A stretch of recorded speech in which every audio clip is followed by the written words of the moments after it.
They say when the temperature drops to 0, your heart slows down just to survive. But Clara Vance's heart was racing. She had $7, a freezing child, and a neighborhood that wanted her gone. She didn't know that the roar of 25 Harley-Davidsons was about to become the most beautiful sound she'd ever heard. This isn't just a story about a meal. It's a story about a war for the soul of a city. The clock on the cracked kitchen wall didn't tick. It groaned. It was 3:47 a.m., the hour when the ghosts of Detroit's industrial past seemed to rattle the pipes of the small, shivering house at the dead end of Gray Street. Clara Vance sat at a scarred wooden table, her fingers, calloused from scrubbing the floors of people who never looked her in the eye, trembling as she smoothed out a handful of crumpled bills. $7.32. It wasn't just a number.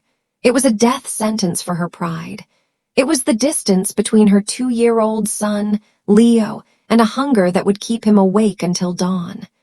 Clara pressed her palms against her eyes, the weight of 1,000 sleepless nights pressing down on her shoulders. At 32, the mirror told her she was 50. The vibrant, hopeful girl who once dreamed of opening a culinary school, the one who could make a roux so smooth it felt like silk, had been replaced by a shadow, worn thin by the relentless, grinding gears of survival. In the corner of the kitchen, Leo was a small, bundled shape on a makeshift bed of couch cushions and old coats. The heater in his bedroom had given up the ghost 2 weeks ago, a victim of a rusted-out furnace Clara couldn't afford to look at, let alone fix. She kept him here, near the gas stove, where the pilot light offered a pathetic, flickering promise of warmth. Every time the wind gusted, the pilot light would dance, threatening to go out and leave them in a darkness that felt permanent. The house itself felt like an island in a sea of hostility. To the left, a vacant lot filled with the skeletal remains of a burnt-out warehouse, its broken windows looking like empty eye sockets. To the right, the nice part of the neighborhood, Maple Grove. The part where the houses were painted in shades of eggshell and cream, and the lawns were manicured even in the frost. The families there, the Sterlings, the Millers, viewed Gray Street as a boundary, a line of defense. When Clara walked to the bus stop, she felt their eyes through the slats of their expensive shutters. They weren't just looking at a neighbor, they were looking at a situation. A single mother, a statistic, a threat to their property values. "Why Silas?" she whispered into the freezing air, her breath blooming in a white cloud. Her ex-husband, Silas, had vanished 8 months prior. He claimed the city was suffocating his potential. He'd found his breath in Tennessee with a woman half Clara's age, leaving behind nothing but a folder of legal papers and a mounting pile of debt that Clara inherited like a terminal illness. The child support checks were a myth, as ghostly as the smoke rising from the neighbors' chimneys. Silas hadn't just left her. He had stripped the house of its spirit, leaving Clara to defend the ruins alone. Her phone buzzed on the table, the harsh blue light of the screen cutting through the dim kitchen like a blade. "Don't come in tomorrow. We're downsizing the cleaning crew. Your son was a distraction during the late shift. We need workers, not mothers. Good luck." Clara stared at the words until they blurred. This was the 3rd job in 2 months. The laundromat had let her go when Leo caught the croup and she missed a Tuesday. The diner fired her for falling asleep over a stack of pancakes after a double shift. It seemed the world was built for people who didn't have anyone to love. "How am I supposed to protect you, baby?" she whispered, looking at Leo's peaceful face. He was the only thing in this world that didn't judge her, the only thing that saw her as a hero instead of a failure. The silence of the house was broken by a sudden, violent gust of wind that rattled the window panes in their frames. The blizzard the news had been predicting wasn't just a forecast anymore. It was a monster at the door.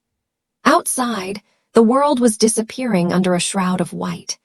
The streetlights flickered and died, plunging Gray Street into a terrifying, icy gloom. Desperate, Clara stood and walked to the high wooden cabinet. Tucked behind a stack of mismatched plates was a small tin box, an old Dutch cocoa tin. Inside were the yellowed, grease-stained index cards of her mother's legacy.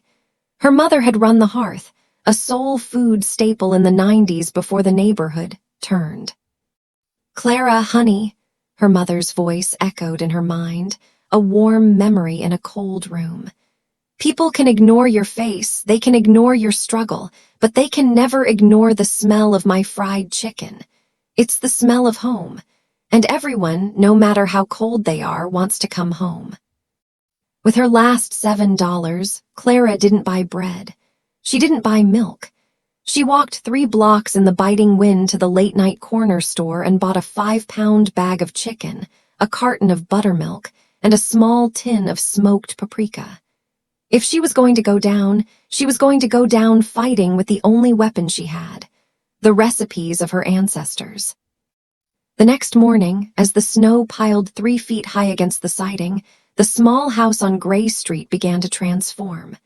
The aroma of perfectly seasoned batter, cayenne, and sizzling oil filled the air, thick enough to lean against. Clara set up 2 card tables in the living room, propping a hand-painted sign in the window. "Mama's soul, authentic and made with love.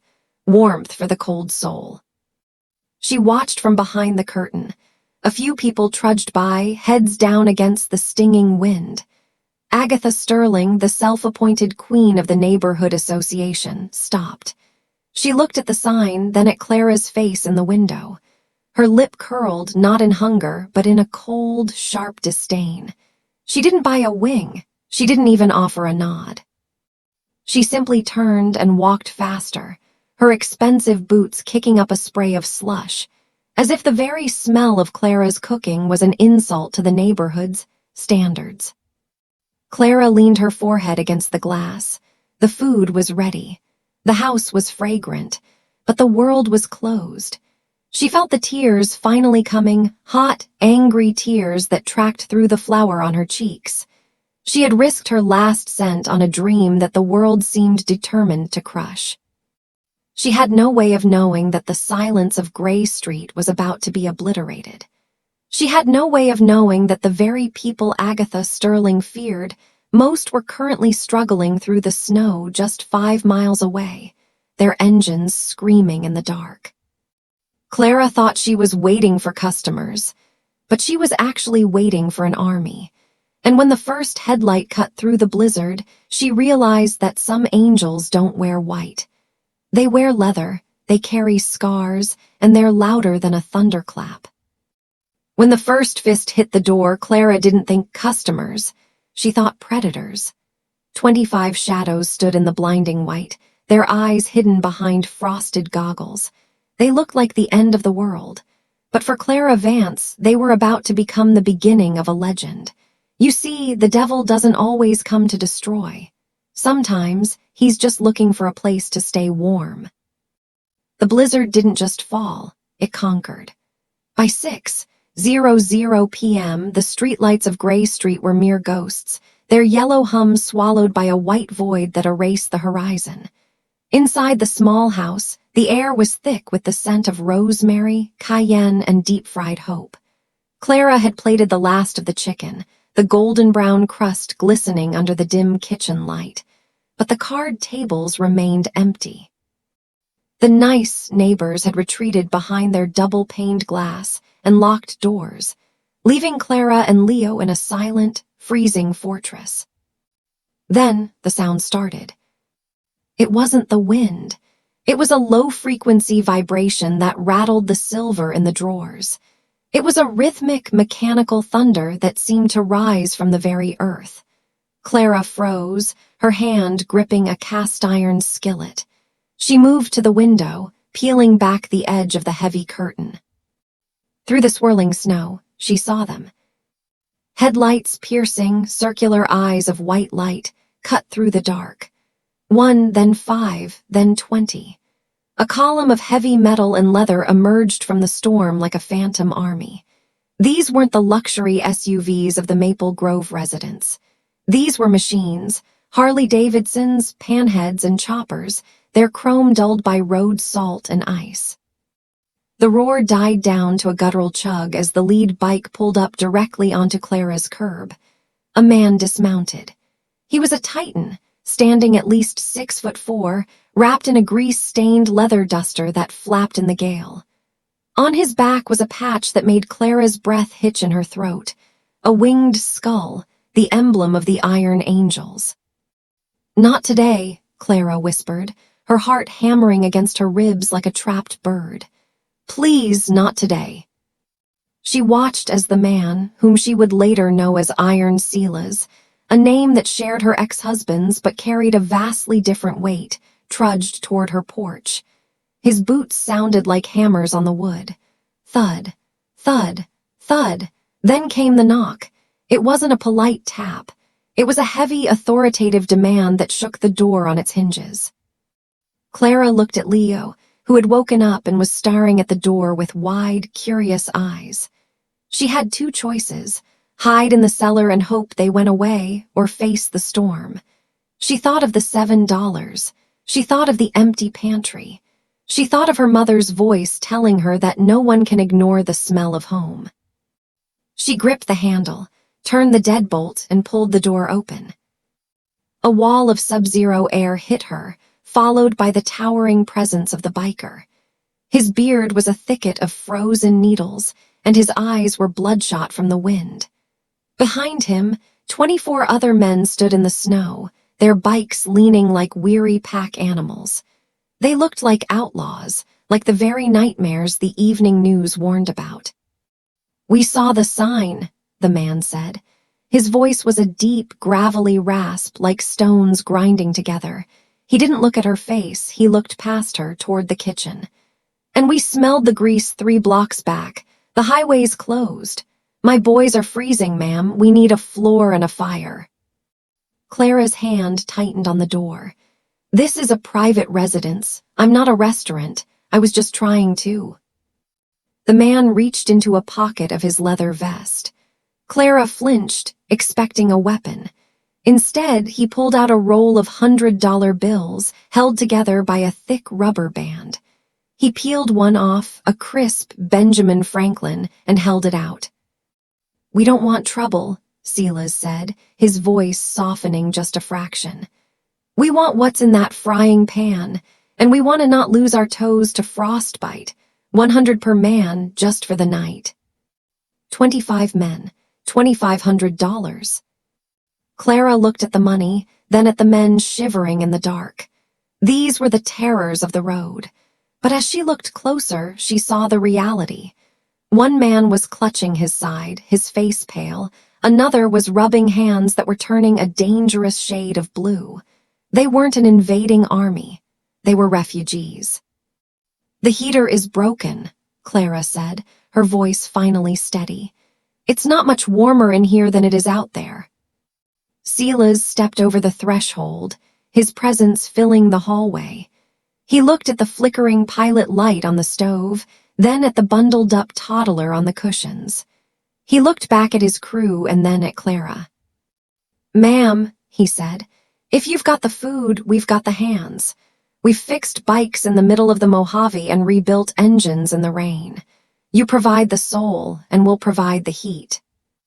Clara stepped back, opening the door wide. "Come in, all of you." The arrival of the Iron Angels into the tiny, cramped living room of Gray Street was like trying to fit a gallon of water into a pint glass. The room was suddenly a sea of black leather, heavy denim, and the scent of gasoline and old tobacco. They moved with a surprising, quiet respect, stacking their helmets by the door and shaking the snow from their jackets before stepping onto Clara's worn carpet. Across the street, in the dark safety of her master bedroom, Agatha Sterling peered through a pair of bird-watching binoculars. Her jaw dropped. She saw the bikes. She saw the patches. She saw the element she had spent years trying to keep out of Maple Grove. "Call the police, Harold," Agatha hissed to her husband. "Clara Vance has turned that house into a gang hideout. I knew it. I knew she'd bring the ruin of this neighborhood through those doors." But inside the house, the ruin was currently peeling off wet socks. Silas knelt before the ancient, rusted furnace grate in the floor. He didn't ask for permission. He pulled a multi-tool from his belt and began unscrewing the rusted panel. "Caleb, get the torch from the pack," Silas barked. A younger biker, his face covered in tattoos but his eyes kind, nodded and disappeared back into the storm. Clara stood in the kitchen, her heart still racing. She had 25 outlaws in her living room. She had a toddler who was now being entertained by a massive man named Tiny, who was making shadow puppets on the wall. And she had more money sitting on her kitchen table than she had seen in 3 years. "Don't just stand there, Clara," she whispered to herself, the adrenaline finally turning into action. "Feed them." She turned back to the stove. She didn't have enough chicken for 25 men. Not yet. But she had flour, she had lard, and she had the grit of a woman who had nothing left to lose. She began to work, her hands moving in a blur as she started a fresh batch of biscuits, the kind that melt the moment they hit the tongue. She didn't know that while she was kneading dough, the police were already turning onto Gray Street. She didn't know that the piece of her kitchen was about to be challenged by the flashing blue and red lights of a world that refused to see the humanity beneath the leather. Clara had invited the wolves in to keep out the cold, but the real sheep in wolf's clothing were already at the door, and they weren't wearing leather. They were wearing badges. There's a thin line between a sanctuary and a crime scene. As the smell of buttery biscuits filled the air, the world outside was sharpening its knives. Agatha Sterling didn't see a woman helping the freezing. She saw a target.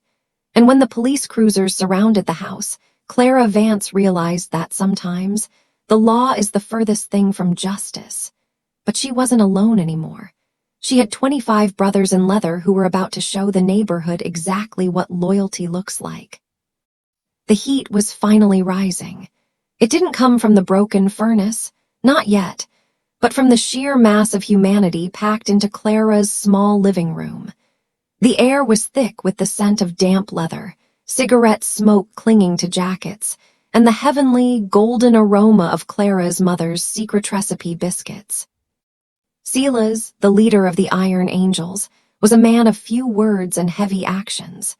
He was currently shoulder-deep in the floor vent, his massive forearms covered in soot as he bypassed a blown thermal coupler. Beside him, Caleb held a flashlight with surgical precision. They worked in a focused silence that commanded respect. These men weren't just writers, they were engineers of the road, used to fixing things that the rest of the world had written off as junk. Clara moved through the kitchen like a whirlwind. She had used the last of her flour, her arms dusted white up to the elbows. She was plating the hot biscuits and the remaining fried chicken, serving the men on mismatched plates, some with floral patterns, some chipped at the edges. "Eat," she commanded, setting a plate down in front of a biker whose road name was Grim. He looked like his name, scarred, missing half an ear, and eyes that had seen things no one should. But as the steam from the biscuit hit his face, his expression softened into something almost childlike. "Thank you, ma'am," Grim muttered, his voice a low rumble. He took a bite, and for a moment he closed his eyes, leaning back against the wall. It tastes like before the war." Clara didn't ask which war. In this room, everyone was a veteran of something. But the peace was shattered by a sharp, rhythmic strobe light that began to dance across the floral wallpaper. Blue, red, blue, red, the colors of authority bleeding through the frost on the windows. The room went dead silent. The clatter of forks stopped. Silas didn't look up from the furnace, but his hand tightened on his wrench. "Cops," Caleb whispered, peering through the curtain. "3 cruisers, they're boxing in the bikes." Clara felt a cold dread settle in her stomach, heavier than the snow outside. She looked at Leo, who was sitting on the lap of a biker named Tiny, playing with the man's silver rings. "They're here for me," she breathed. They think they think this is something else. Stay in the kitchen, Clara, Silas said, finally standing up and wiping his hands on a rag. His voice was calm, but it had the edge of a sharpened blade. We'll handle the neighbors. You just keep the boy quiet. Clara didn't stay in the kitchen. She followed Silas to the door, her heart hammering. When he opened it, the sub-zero air rushed in, carrying the harsh command of a megaphone. This is Sergeant Miller. We have reports of an unauthorized gathering and potential criminal activity. Come out with your hands visible.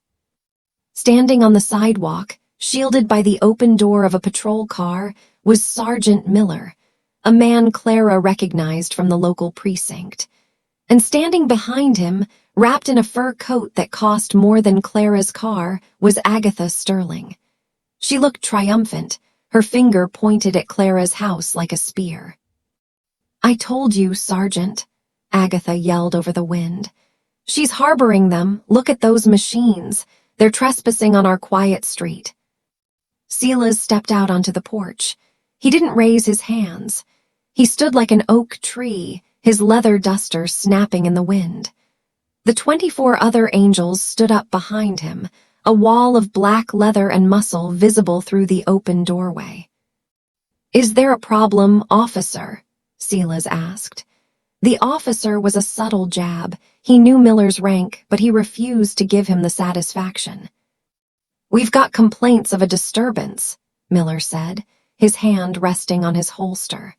He looked intimidated, though he tried to hide it. The sight of 25 iron angels in a residential zone was enough to make any cop rethink his career choices. And we have reason to believe this residence is being used for illegal commerce. Illegal commerce. Clara stepped out from behind Silas, her face flushed with a mix of terror and fury. I am feeding hungry men. They were freezing to death in a blizzard. Is that a crime in this neighborhood now, Sergeant? Is kindness against the city ordinance? Agatha stepped forward, her face contorted.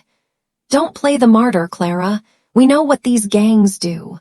You're bringing drugs and violence to Gray Street. You're a disgrace to this community. The word disgrace hung in the air, colder than the ice. Silas took a slow step down the porch stairs. Miller drew his weapon halfway, his face pale. Hold it right there. Relax, Sergeant, Silas said, reaching into his vest. He pulled out a small, laminated card and tossed it into the snow near Miller's feet. Pick it up. Miller hesitated, then gestured for his partner to grab it. The younger officer picked it up and handed it to Miller. The sergeant's eyes widened as he read the text. It's a 501c3 charter, Silas said, his voice carrying over the wind. The Iron Angels aren't just a club. We're a registered nonprofit for veteran outreach. We're currently on a cross-state run to deliver supplies to the VA hospital in Detroit. We got caught in your storm. This lady, this saint, opened her doors when the rest of you were too busy double-bolting yours. Miller looked from the card to Agatha, then back to the wall of bikers. The criminal activity narrative was crumbling faster than the snow under his boots. But the bikes, the noise, Agatha stammered, her voice losing its edge. The bikes are parked legally on a public street, Silas growled. And the only noise I hear is you, lady. Now, unless you're planning on arresting us for eating biscuits, I suggest you get back in your warm car and let us finish our meal. Miller looked at Clara. He saw the flour on her face. He saw the small child peering through the window. He saw a woman who was just trying to survive. He shoved the charter back at the younger officer and turned to Agatha.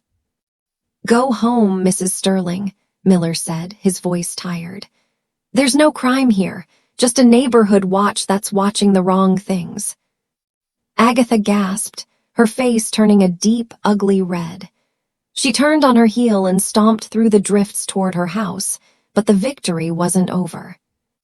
As the police cruisers slowly backed away, their lights fading into the white, Silas turned to Clara. He reached into his pocket and pulled out the roll of bills again. He handed her another $500. "For the trouble," he said. "I can't take more," Clara whispered.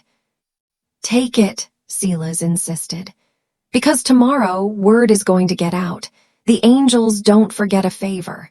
And that woman across the street, she's about to find out that when you mess with a friend of the angels, you mess with the whole flock."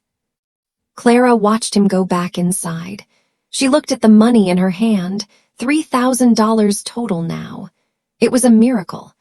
But as she looked at the dark windows of Agatha's house, she knew the storm was far from over. Agatha wouldn't stop. She would call the health board. She would call the city inspectors. She would try to burn Clara's life down. What Clara didn't know was that Silas was already on his satellite phone in her kitchen, making a call to a chapter president in Chicago. "Yeah, it's Silas. We found a home base, Gray Street, Detroit, one of our own. Send the word out to the Midwest chapters, all of them. We're having a rally, and tell them to bring their appetites and their tools." Agatha Sterling thought she was protecting her neighborhood from a few bikers. She didn't realize she had just declared war on a brotherhood that spanned 40 states. The next morning, the sun would rise on a gray street that would never be quiet again. Agatha Sterling thought she had won. She thought the silence that returned to Gray Street the next morning was the silence of a woman defeated. But in the world of the Iron Angels, silence isn't a sign of peace. It's the breath taken before a war cry. While Clara Vance scrubbed her counters, a digital signal was crossing state lines. 1,500 riders were checking their oil, strapping on their helmets, and turning their front tires toward Detroit. The storm was over, but the earthquake was just beginning. The morning sun hit the snow with a blinding, diamond-like intensity.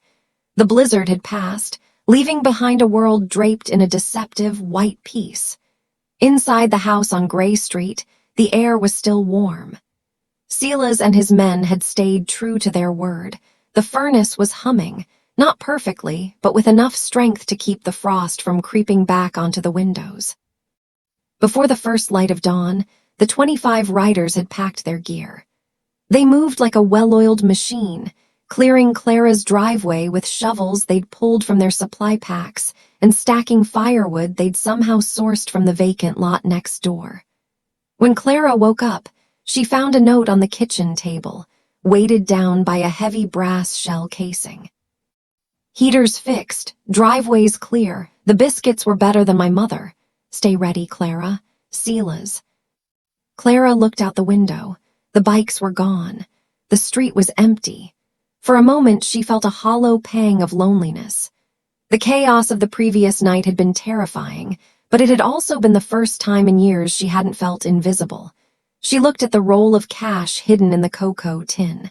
It was enough to pay the back taxes, fix the roof, and buy Leo clothes that actually fit. But as she stepped onto her porch to breathe in the crisp air, the illusion of peace shattered.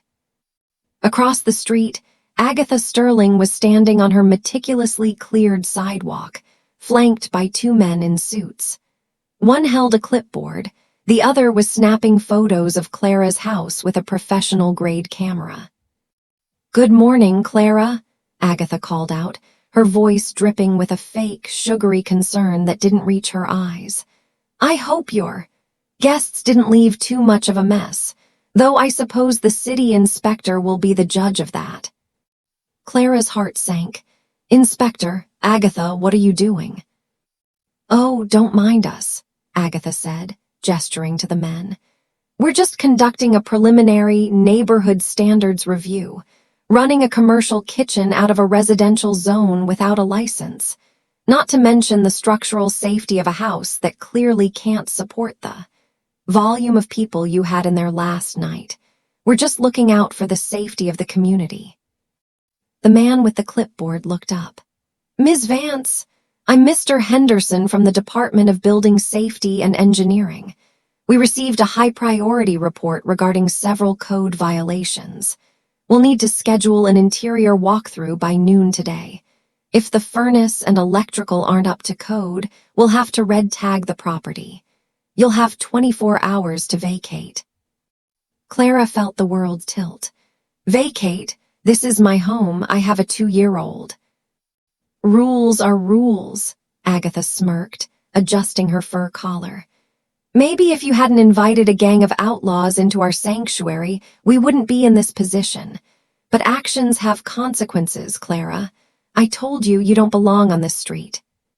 Clara retreated inside, the heavy oak door feeling like the lid of a casket. She sat on the floor, the heat from the furnace finally reaching her feet, but her blood was ice. She had the money now, but Agatha was playing a game money couldn't win. She was using the bureaucracy of the city as a weapon to strip Clara of the only thing she had left, her dignity. She looked at the phone. She didn't have Silas's number. She didn't have a lawyer. She didn't have anyone. Leo, she whispered, pulling her son close. I think we might have to go. The morning dragged on. Every few minutes, Clara would look out the curtain. Agatha was still there, holding a thermos, watching Clara's house like a vulture circling a dying animal. The inspector's car remained parked at the curb, a silent threat. At 11:30 a.m., the air changed. It wasn't a sound at first. It was a pressure, a change in the barometric weight of the atmosphere. Leo began to whimper, covering his ears. Then, a low, guttural hum began to vibrate through the floorboards, much deeper and more powerful than the thunder of the 25 bikes from the night before. Clara stood up, her eyes wide. She walked to the window. At the far end of Gray Street, where it connected to the main boulevard, a dark line appeared. It looked like a black tide rising over the white snow. 1 bike, 10 bikes, 50.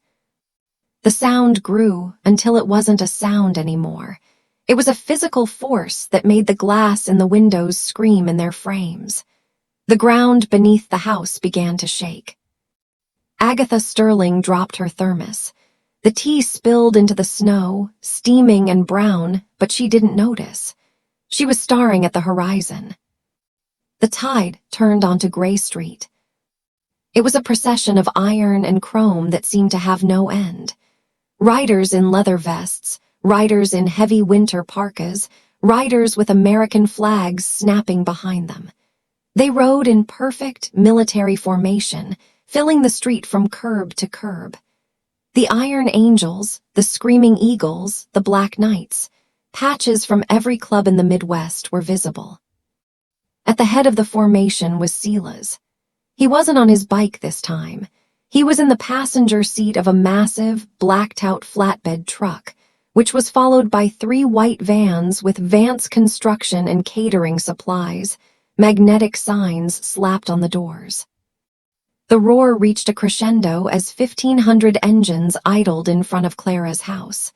The street was completely blocked. The inspector's car was swarmed, surrounded by a sea of leather. Silas stepped out of the truck. He didn't look at Clara's house. He looked directly at Agatha Sterling, who was now trembling so violently her teeth were chattering.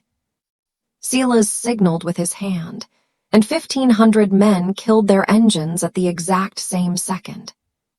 The silence that followed was more terrifying than the noise. It was a heavy, expectant silence. "Mr. Henderson," Silas called out, his voice booming without the need for a megaphone. "I hear you're looking for code violations." The inspector, looking like he wanted to vanish into the upholstery of his car, nodded weakly. "Well," Silas said, gesturing to the fleet of vans and the army of men dismounting their bikes. "We brought a few friends. We've got licensed electricians, master plumbers, and 3 teams of roofing specialists. All of them are members of the Angels or our affiliates. We're here to perform a charitable restoration of this historic property. Since we're a nonprofit, we don't need a city permit for emergency repairs to keep a mother and child from freezing. Isn't that right, Mr. Henderson?" The inspector looked at the 1,500 men staring at him. He looked at the legal documents Silas held out. That would be correct," Henderson stammered. Silas turned his gaze to Agatha. He didn't say a word. He just stood there, a giant in leather, while his army began to unload crates of high-end appliances, rolls of insulation, and brand-new copper piping. Clara stepped onto her porch, tears streaming down her face. She saw Silas look up at her. He gave a single, curt nod. "Part of the family now, Clara," he shouted. "And the family's hungry. You think you can handle 1,500 orders of that chicken?" Agatha Sterling wanted the city to see Clara's house as a ruin. Instead, she was about to see it become a fortress. But this wasn't just about a house. It was about a message. And that message was being broadcasted by 1,500 sets of pipes, loud enough for the whole state to hear. One woman versus a neighborhood was a tragedy, but one woman backed by 1,500 outlaws, that was a revolution. As the nice neighbors watched from behind their double-locked doors, Clara Vance's backyard was transformed into a military-grade kitchen. The air wasn't just cold anymore, it was electric. Because today, the menu didn't just include fried chicken. It included a side of cold, hard justice. The transformation of Gray Street was nothing short of a tactical operation. While the world watched in stunned silence, the Iron Angels and their allies moved with a discipline that would have put a construction crew to shame. Within 2 hours, the vacant lot next to Clara's house, the one the city had ignored for a decade, was cleared of debris. Massive industrial propane heaters were set up, blooming like orange suns in the frozen landscape, turning the sub-zero air into a pocket of artificial summer. Clara stood on her porch, her hands trembling, but no longer from fear. She watched as a team of bikers, men with arms like tree trunks, unloaded professional-grade convection ovens and deep fryers from the back of the Vance construction vans. Silas approached her, his leather vest creaking as he moved. "We've got the heat, Clara. We've got the supplies. And we've got 1,500 men who haven't had a decent meal since they left Chicago. You ready to lead this army?" Clara looked at the sea of leather and chrome. She looked at the faces of the men, many of whom were veterans, their eyes reflecting a brotherhood that the civilized world could never understand. She felt a fire ignite in her chest that had been dormant since her mother passed away. "I need 50 pounds of flour, 20 gallons of buttermilk, and every piece of poultry in those trucks," Clara said, her voice ringing out with a new authority. "And Silas, find me someone who knows how to handle a whisk. We've got a lot of gravy to make." As Clara took command of the makeshift outdoor kitchen, the real work was happening inside her home. A team of angels who were licensed contractors in their civilian lives were swarming the house. They didn't just patch the furnace, they replaced it with a top-of-the-line unit. They tore out the hazardous wiring that had kept Clara in fear of a fire and replaced the sagging floorboards in the kitchen. Outside, the smell began to drift. It was a weaponized aroma, the scent of Clara's secret blend of 11 spices, hitting the hot oil and blossoming into a cloud of comfort that traveled for blocks. In the house across the street, Agatha Sterling was on the phone, her voice shrill and bordering on hysterical. "Yes, the police were here, but they left. There are hundreds of them. They're cooking. It's an illegal assembly. They're blocking the entire street." She slammed the phone down when she realized the dispatcher wasn't coming back. The word had spread through the precinct. The Iron Angels were on a sanctioned, non-profit service mission. Touching them now would be a PR nightmare for the city. Agatha looked out her window and saw something that made her blood boil. Her own neighbor, Elena from 3 doors down, was standing on her porch, sniffing the air. Then, to Agatha's horror, Elena put on her coat and started walking toward Clara's house. "Elena, where are you going?" Agatha screamed through the glass. Elena didn't stop. She looked back at Agatha with a look of long overdue defiance. "I'm hungry, Agatha, And frankly, I'm tired of being afraid of people who are actually doing something for this street. One by one, the quiet neighbors began to emerge. They were drawn by the smell, but stayed for the sight. They saw outlaws holding doors open for the elderly. They saw scary bikers playing tag with the neighborhood kids in the snow.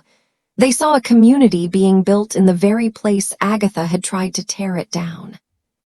Inside the kitchen tent, Clara was a blur of motion.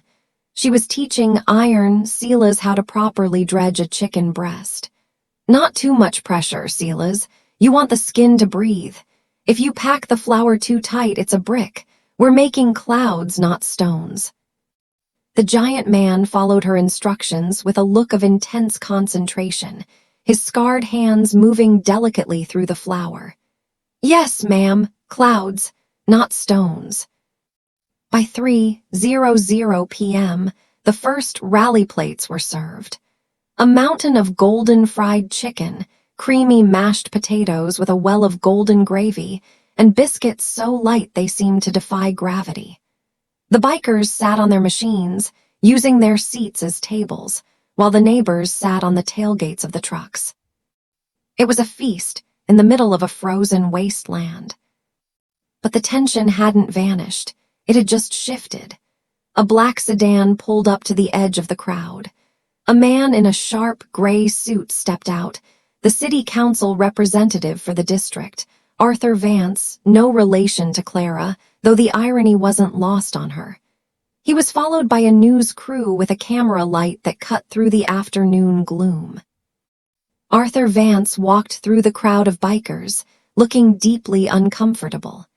He reached the porch where Clara stood, wiping her hands on a fresh apron the angels had bought her. "Ms. Vance," Arthur asked, squinting against the steam from the fryers. "I'm Councilman Vance. I've been receiving some conflicting reports about the activities on Gray Street today." Silas stepped up behind Clara, his presence a silent warning. Clara stood tall. "Councilman, you're just in time. We're celebrating the grand reopening of my mother's legacy, and we're celebrating the fact that for the first time in 20 years, the city finally decided to inspect this house." She pointed to the new furnace units and the repaired siding. "Though, it seems your inspectors were a bit late. My friends here did the work for free. Now, would you like a plate, or are you here to tell me that feeding the hungry is a violation of city code?" The camera was rolling. The councilman looked at the crowd of 1,500 voters. He looked at the diverse group of neighbors and bikers breaking bread together. He knew a political trap when he saw one. He forced a smile. "Actually, Clara, I'm here to offer you a commendation for community service and to discuss how the city can support your new business venture." Agatha Sterling, watching from her window, felt the world she had built on a foundation of exclusion crumble into the snow. The councilman thought he was giving Clara a piece of paper. He didn't realize he was giving her the keys to the kingdom. But as the sun began to set, Silas leaned in and whispered to Clara something the cameras didn't catch. "Enjoy the moment, Clara, because the real test isn't when the cameras are on. It's when the lights go out and the people we've angered decide to strike back." Every victory has a price. While the world celebrated the miracle on Gray Street, the shadows were plotting their revenge. Agatha Sterling wasn't a woman who conceded. She was a woman who burned bridges. As Clara slept, dreaming of a future she could finally afford, a brick was flying through the air, a message wrapped in hate. But Agatha forgot one thing. You don't throw stones when you're surrounded by an army of iron. The night following the great feast was unnervingly quiet. The 1,500 bikes had cleared out, leaving behind a street that felt different, wider, cleaner, and charged with a new energy. Silas and a core group of 10 angels remained, camped out in the vacant lot in their high-end touring trailers, acting as a silent vanguard. Clara had spent the evening tucked in her brand-new bed, the warmth of the replaced furnace a luxury she still couldn't quite wrap her head around. Leo was fast asleep, his chest rising and falling in a steady rhythm that finally matched the peace in Clara's heart. For the first time in 8 months, she didn't wake up at 3:00 a.m. to check the pilot light. But at 3:14 a.m., the peace was murdered. Crash. The sound of shattering glass echoed through the hallway.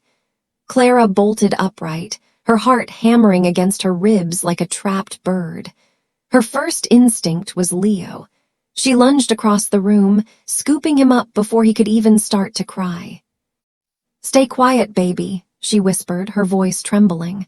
"Stay quiet." She crept toward the kitchen, the scent of cold winter air rushing in through the broken window. In the center of the floor, amidst the shards of glass and the flour dust, sat a heavy red brick. Attached to it with a thick rubber band was a note. Clara picked it up with shaking fingers. The letters were cut from a magazine, a crude and cowardly attempt at anonymity. "Get out while you still can. This isn't your neighborhood. Last warning." She looked through the jagged hole in her window. Outside, she saw the taillights of a black sedan speeding away, disappearing into the darkness of Maple Grove. She didn't need a detective to know who had ordered the hit. Clara didn't call the police. She knew Sergeant Miller would take a report, file it in a cabinet, and tell her to stay safe. Instead, she walked to the front door, threw it open, and stepped onto the porch in her robe. "Silas," she shouted into the frozen night. From the dark lot next door, a door on a trailer creaked open instantly. Silas stepped out, already wearing his leather vest over a hoodie, a flashlight in one hand and a heavy iron wrench in the other. He didn't ask what happened. He saw the shattered glass reflecting the streetlights. "Caleb, Grimm, wake the others." Silas's voice didn't rise to a shout, but it carried a weight that vibrated through the air. Within minutes, the 10 remaining angels were standing on Clara's lawn. They didn't look like outlaws now. They looked like a protective wall. Caleb climbed through the window, sweeping up the glass with a broom he found in the pantry, while Silas examined the brick. "Agatha's playing dirty," Caleb muttered, tossing a shard of glass into the bin. "She's trying to scare you into a voluntary relocation before the councilman can finalize the community grant." Silas turned the brick over in his hands. He looked up at the Sterling mansion across the street. The house was dark, but a single curtain flickered on the second floor. Agatha was watching. She wanted to see the fear. She wanted to see Clara packing her bags. "She thinks she's the only one who knows how to send a message," Silas said, his eyes narrowing. "She thinks because she has a gated driveway and a lawyer on retainer, she's untouchable. But she forgot that the angels don't play by the rules of the country club." "What are you going to do?" Clara asked, clutching Leo tighter. "I don't want a war, Silas, I just want to live." "This isn't a war, Clara," Silas replied, his voice dropping to a low, dangerous growl. "This is an intervention. If she wants to treat this neighborhood like a battleground, we'll show her what a real occupation looks like." By dawn, Gray Street had undergone another transformation. But this time, it wasn't about food. Silas had made a few more calls. By 7:00 a.m., 4 massive industrial spotlights, the kind used for grand openings, were delivered and positioned on the corners of Clara's property. They weren't pointed at the sky. They were pointed directly at Agatha Sterling's bedroom windows. Next came the patrol. 2 bikes began a slow, rhythmic circle of the block. Every 15 minutes, they would pass Agatha's house, the low rumble of their engines a constant reminder that the eyes of the Brotherhood were watching. But the final touch was the art. A group of younger writers, kids who had grown up in the graffiti-covered alleys of East Detroit, arrived with crates of spray paint. With Clara's permission, they turned the side of her house, the one facing Agatha's driveway, into a massive, vibrant mural. It wasn't gang signs. It was a portrait of Clara's mother, surrounded by golden wings and the words, "The hearth, all are welcome, none are feared." Agatha Sterling emerged from her house at 9:00 a.m., looking haggard, her eyes bloodshot from a night of blinding spotlights and engine noise. She walked toward her car, but stopped dead when she saw the mural. She saw the bikers sitting on the curb, drinking coffee and nodding to the neighbors. She saw Alina, the woman she had tried to intimidate, handing a box of donuts to Tiny. Agatha marched toward Sela's, who was leaning against a lamppost. "This is harassment. I've already called the city. Those lights are a nuisance. That art is a violation of the aesthetic code." Sela's took a slow sip of his coffee. "The lights are for security, Mrs. Sterling. After the unfortunate incident with the brick last night, we felt the street was a bit too dark. And as for the mural, that's private property. And in this country, a person can paint their home however they damn well please." "You won't get away with this," Agatha hissed. "I have friends in high places." "So do we," Sela said, pointing to the end of the street. A black SUV with government plates pulled up. Out stepped a woman Clara didn't recognize, a sharp-eyed woman in a tailored suit holding a leather briefcase. "Mrs. Sterling?" the woman asked. "I'm Sarah Miller from the State Attorney's Office, Civil Rights Division. We received a report regarding a pattern of intimidation and housing discrimination on Gray Street. We've also been handed a very interesting piece of evidence, a brick with a note." Agatha turned pale. "I don't know what you're talking about." "We'll see," Sarah Miller said, her voice like ice. "We've also been granted access to the security footage from the warehouse lot across the street. It has a very clear view of a black sedan leaving your driveway at 3:12 a.m.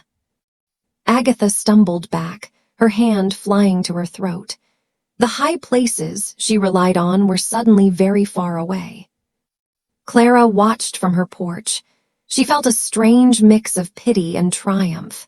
She had spent her life being told she didn't belong, being pushed into the corners of the world by women like Agatha. But today, the corner was pushing back. Agatha Sterling thought she could break a window and break a spirit. She didn't realize that when you break a window in a house of the angels, you let the light in. And that light was about to expose every ugly secret the nice neighborhood had been hiding for 30 years. They say secrets are like seeds. Bury them deep enough, and eventually they'll break through the surface. As the investigators swarmed Gray Street, they weren't just looking for a brick thrower. They were digging into a past that Agatha Sterling had spent 30 years trying to pave over. And what they found in the city archives wasn't just a scandal. It was a miracle that had been waiting for Clara Vance to find her voice. The Iron Angels weren't just protecting a woman, they were liberating a history. The arrival of the state attorney's office changed the gravity of Gray Street. It was no longer a neighborhood squabble. It was a crime scene of the highest order. While Sarah Miller's team began their forensic sweep of the Sterling property, the Iron Angels didn't just sit idle. Sela's knew that to truly win a war against a woman like Agatha, you didn't just defend, you exposed. "Grim, take the van down to the Hall of Records," Sela's commanded as the morning sun climbed higher, casting long, dramatic shadows over the snow. "Caleb, get on the horn with the Historical Society. I want every deed, every permit, and every zoning change for Gray Street going back to 1985. Clara stood in her kitchen, which now felt more like a command center than a home. The new furnace purred with a low, expensive hum, and the smell of fresh coffee replaced the scent of fear. She watched as the bikers, men who usually avoided paperwork like the plague, began poring over stacks of digital records and dusty folders brought in by local allies. "Why are you doing this, Sela's?" Clara asked, leaning against her newly reinforced counter. "You've already saved my house. You've already fed your men. Why dig into the past?" Sela's looked up from a property map, his eyes hard but not unkind. Because people like Agatha don't just happen, Clara. They build their power on stolen ground. My gut tells me this street wasn't always a boundary. It was a bridge, and I want to know who burned it. By mid-afternoon, the dig hit pay dirt. Grimm returned, slamming a heavy, leather-bound ledger onto the table. His face was flushed with the cold and the adrenaline of a hunter who had found the trail.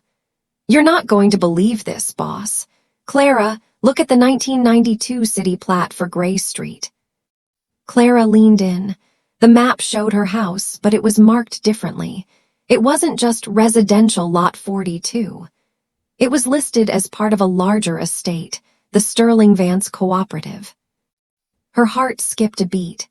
Vance, that's my mother's name, but she never mentioned a partnership. She always told me she fought for every brick of this place alone. She didn't fight alone, Clara, Sarah Miller said, stepping into the house, her face grim. She fought with a partner. We just finished the preliminary interview with a leaner from down the street. She's been sitting on a secret for 3 decades because she was afraid of Agatha's husband, Harold. The truth, as it unfolded, was a cinematic tragedy. 30 years ago, Clara's mother, Martha Vance, and Agatha's mother-in-law, Beatrice Sterling, had been the best of friends. They had shared a vision of a unified neighborhood, a place where the industrial workers and the suburban families could live in a shared community. They had pooled their resources to create a neighborhood trust that protected the small houses on Gray Street from being swallowed by developers.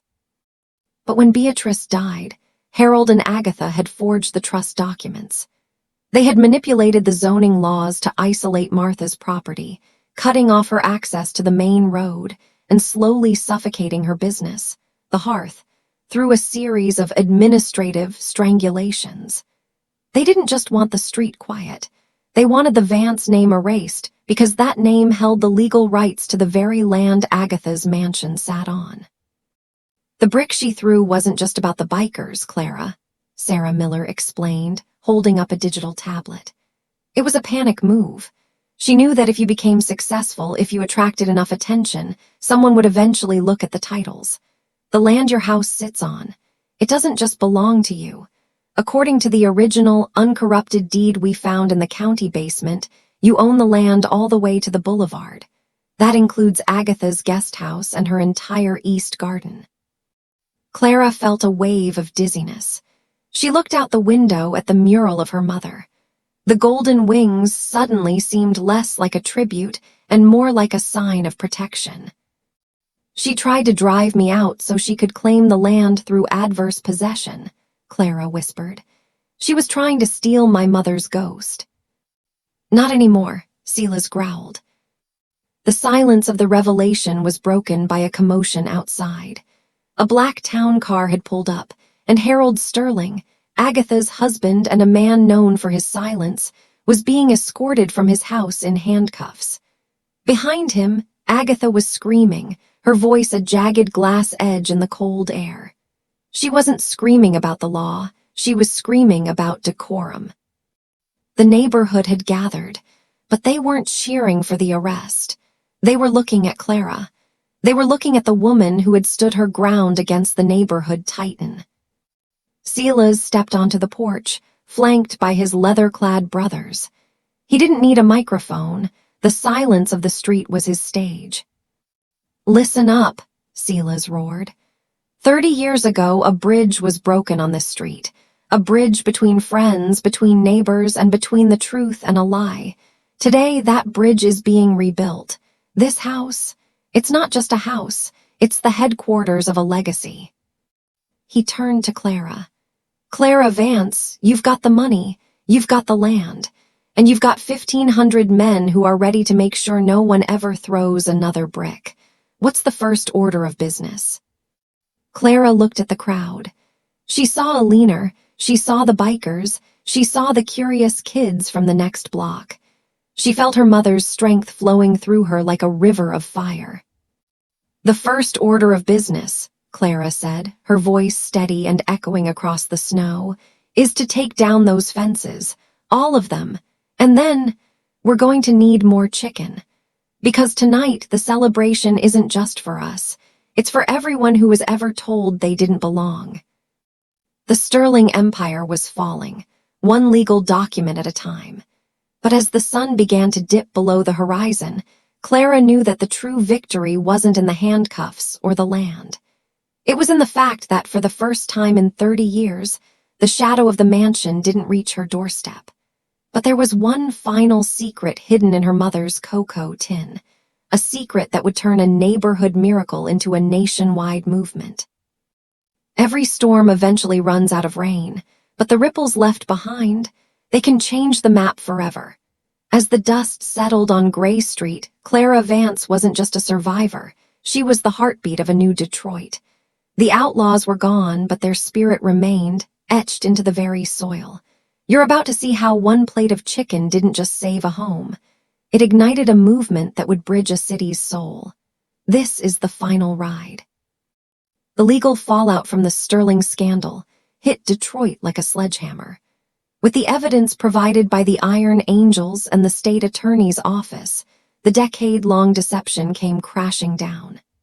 Harold Sterling was charged with document forgery and property fraud, and Agatha, once the queen of etiquette, found herself an outcast, her mansion tied up in a litigation battle that would eventually see it converted into a community youth center. But on Gray Street, the victory wasn't measured in courtrooms. It was measured in the light that now flooded the block. 6 months had passed since the Great Blizzard. The snow was gone, replaced by a vibrant spring that saw the vacant lot next to Clara's house transformed. It was no longer a graveyard for rusted machinery. It was now the official site of Mama Martha's hearth and garden. Using the settlement money and the generous restoration fund, raised by the national chapters of the Iron Angels, Clara had opened the restaurant her mother had always dreamed of.